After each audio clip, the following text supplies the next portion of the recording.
Welcome to the deep dive.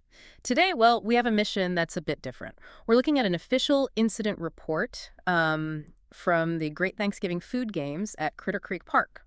That's right. It's about a high-stakes, pretty chaotic event involving something called a Flying Cranberry Catapult. Exactly. We're basically diving deep into the emergency response breakdown. Yeah, our source material, it really details the immediate reaction of this team, the Mission Monkeys, to what the report officially terms complete cranberry chaos.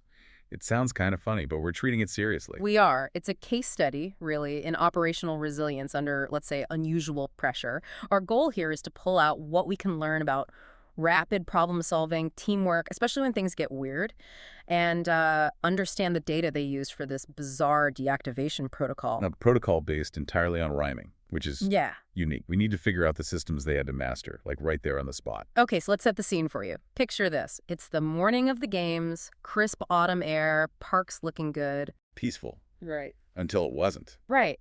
The Mission Monkeys show up, and these catapults, which probably seemed harmless, have just gone wild.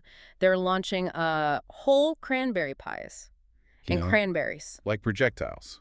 The report uses the phrase jelly bean rockets, and it's constant splat, splat across the whole park. Total mayhem. And we know why almost immediately.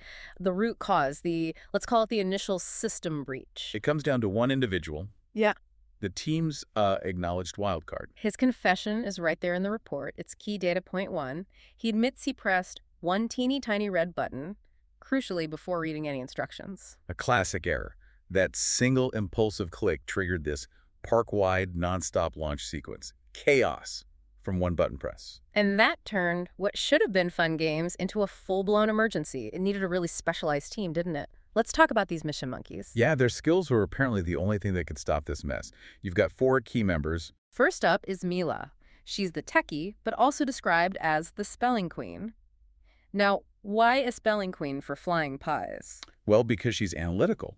She can process linguistic data words, rhymes super quickly and accurately. Vital for this specific problem. Makes sense. Then there's Milo, described as goofy, brave, and loves to launch things. Which, maybe counterintuitively, gives him some insight into the catapult mechanics, perhaps. He gets the launch aspect. Could be. And then Mia, the strategist, always thinking 2 steps ahead, the report says. Definitely essential when a wrong answer means getting hit with a pie.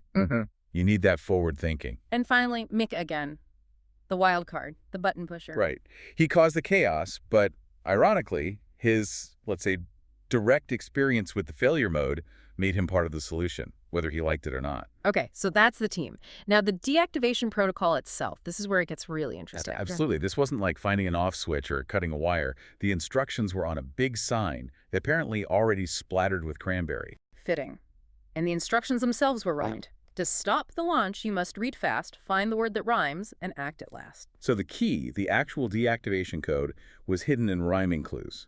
And get this, the clues were written on the flying cranberry pies themselves. Wow. So their data stream wasn't digital. It was literally airborne, sticky data they had to catch or read mid-flight. Exactly. Right. Which takes us right into analyzing their decision-making cycle under fire, the core data sequence. Right. This was rapid fire. Critical decisions needed instantly with the whole team involved. Let's take the first one.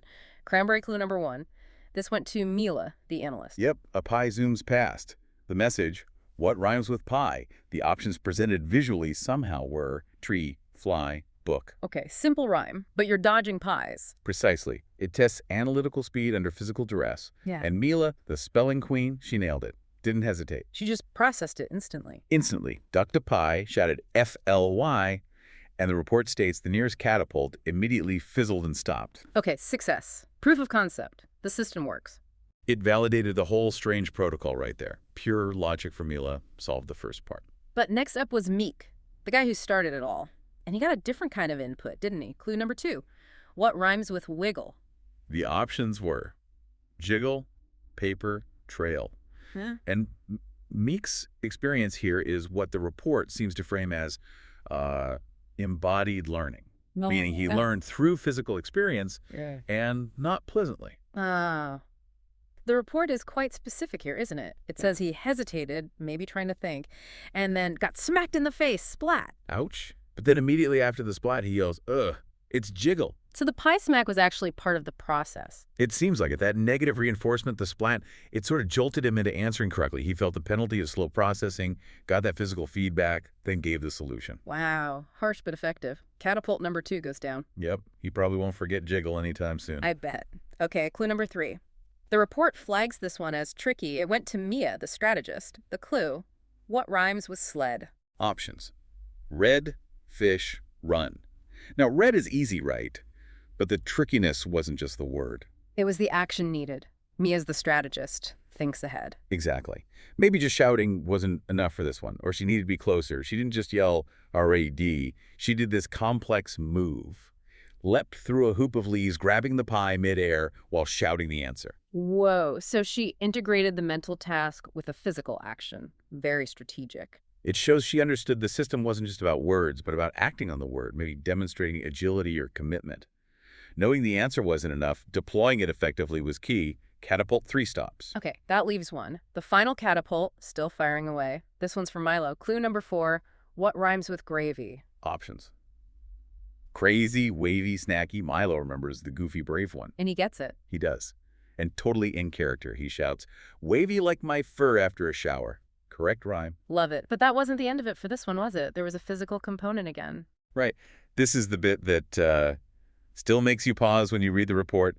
He got the rhyme, then he jumped on the catapult and hit the emergency banana button. An emergency banana button after all that linguistic complexity. I know, right? It seems almost anticlimactic or just plain weird. Why rhymes, and then a banana button. What's the thinking there, do you suppose, from a system design perspective? Well, maybe it's about redundancy, or like proving you've mastered the complex part first. You navigate the cognitive hurdles, the rhymes, to show you understand the system's logic under pressure. Okay. And once you've proven that mastery, the final physical override needs to be simple, immediate, and absolutely unmistakable. And nothing says unmistakable like a bright yellow banana button, apparently. In Critter Creek, maybe that's peak user interface design for emergencies. It's a whimsical, but perhaps effective failsafe for the final step. You have to get through the hard part to earn the easy button. Okay. I can sort of see that. So he hits the banana button. And the last catapult whirs to a stop.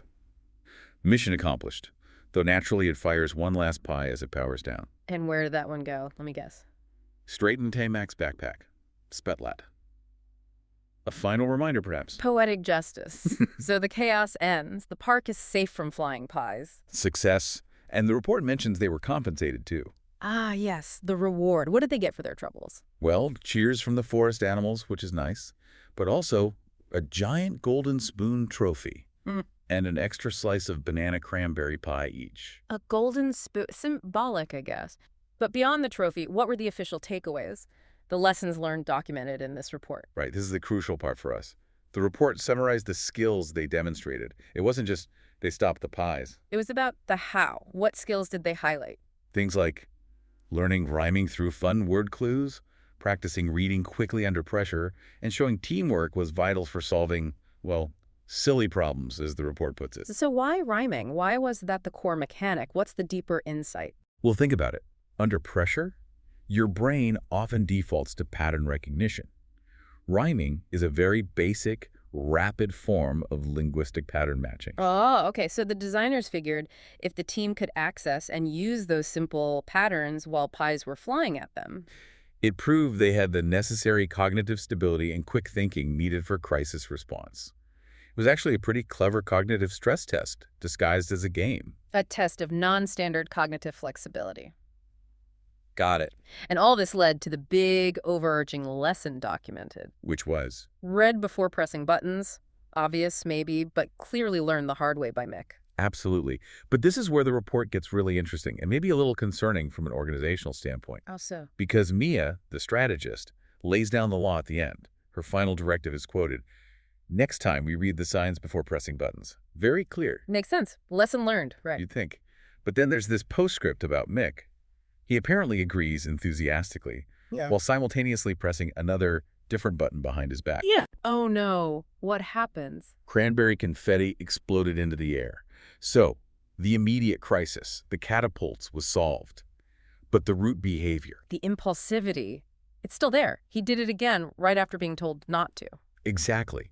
Despite the high stakes, the pie in the face, the clear instruction from leadership, the impulse, that organizational weak point embodied by Mick, it didn't change. Not immediately, anyway. So they aced the complex rhyming deactivation protocol. Teamwork, analysis, strategy, check, check, check. The system for stopping the pies worked. Flawlessly, in its own weird way. Yeah. It solved the symptom, the flying pies. But the report strongly suggests a failure to address the root cause, the impulsive button pushing. The team member or the organizational culture represented by him relapsed instantly. That's actually a really profound point hidden in a story about cranberry catapults. They succeed in the moment, follow the rules to fix the immediate problem. But the underlying nature, the thing that caused the problem in the first place, persists. It pops right back up. So it leaves you wondering, doesn't it? If you can solve a crisis under intense pressure, get the reward, hear the lesson, but the core behavior snaps back seconds later, how effective was that learning really? Especially learning under that kind of temporary high-stress situation. That's the question, isn't it? The cranberry catapult was stopped. They got the golden spoon. Everyone's happy. But the button pusher is still pushing buttons. It suggests that fixing the immediate crisis doesn't automatically fix the decision-making flaws that led to it. Something important for you to think about next time you're managing any kind of chaotic incident, maybe less pie-related. Are you just stopping the bleeding, fixing the symptom, or are you actually changing the underlying process or behavior? A critical distinction. Indeed. Well, that's a fascinating and surprisingly deep place to end our look into the Great Thanksgiving Food Games Incident Report. Thanks for diving into the rhyming chaos with us. Always a pleasure. We'll catch you on the next deep dive.